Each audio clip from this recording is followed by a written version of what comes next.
We can all use some encouragement these days. Yes, indeed. Court chatting with a civility expert, Rosalinda Randall, this morning to learn more about how to encourage people without offending them. So that's the key, right? Rosalinda is here with us this morning with some great advice. Tomorrow is National Day of Encouragement. Yes, correct. But not everyone receives the encouragement the way that you intend it. No, or wants it. Yeah. Or not at that time. So timing can be very important. Okay. If the incident just happened, they just found out they're fired, they may not want to talk to anybody. So you going in there patting on the back may lead to an unpleasant situation. Yeah. So always, gauge the timing. Are they surrounded by it? And the second important thing, just with all these tips, is what is your relationship to that person? Are you close? Are you distant? Or is it an opportunity for you to, oh, it's my boss, I never talked to him, but that's an opportunity for me to get in there. Right. I mean, all those things need to be considered before you start. Matter. Yes. And tailoring your words to that point is huge. Exactly what you just said. It may not be what we would want to hear. What would that person be comfortable with? Do they pray, you're very prayerful and you know that they're not, it's a close coworker, and you sit there and you start, bringing out the rosary, and no disrespect meant at all, everybody.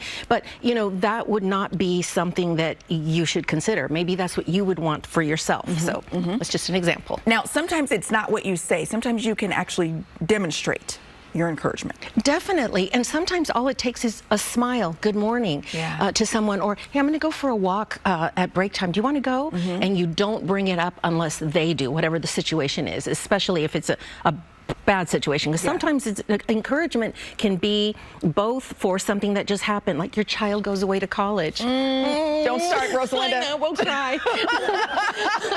I know. Thought of you. Somebody just broke up. Or it could be like you're going for that promotion, that kind of encouragement. You're going to start your business. Great. So two different types of encouragement also. For sure. Now, there is something to be said when you don't say anything at all. Know when not to speak. Most definitely. And a lot of times, say you start to say something, and social cues are very important, that either we're not being taught or we don't care because we want what we want. But if someone, puts their head down, or they lean back and go, man, when are you going to be done? Or they get up, or they lean back and walk away. Those are cues that stop talking. They may not want it at that time. And that goes to speak to noticing body language, but also respecting boundaries.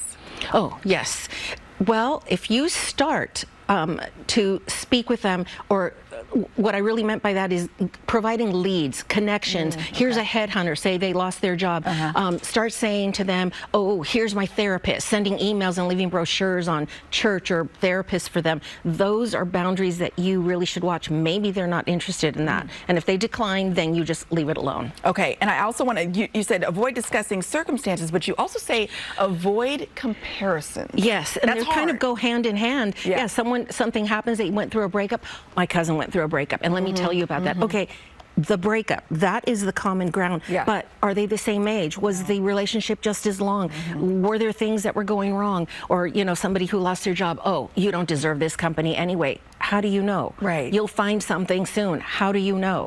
So there's a lot of things that we do, and it comes from a good place. Absolutely. But, we want to just try and gauge that person. And sometimes a stranger, this happened just recently. We were talking, and the conversation just came up, and certain words that you might hear from a stranger, because they're not vested emotionally, there's no trying to get, there's no agenda. There's no agenda, They might just say something that you needed to hear that time. In that moment, and in that space. Simple. Keep it simple. Your words of encouragement as well. I love this. Rosalinda Randall is our civility expert. She is also the author of Don't Burp in the Boardroom.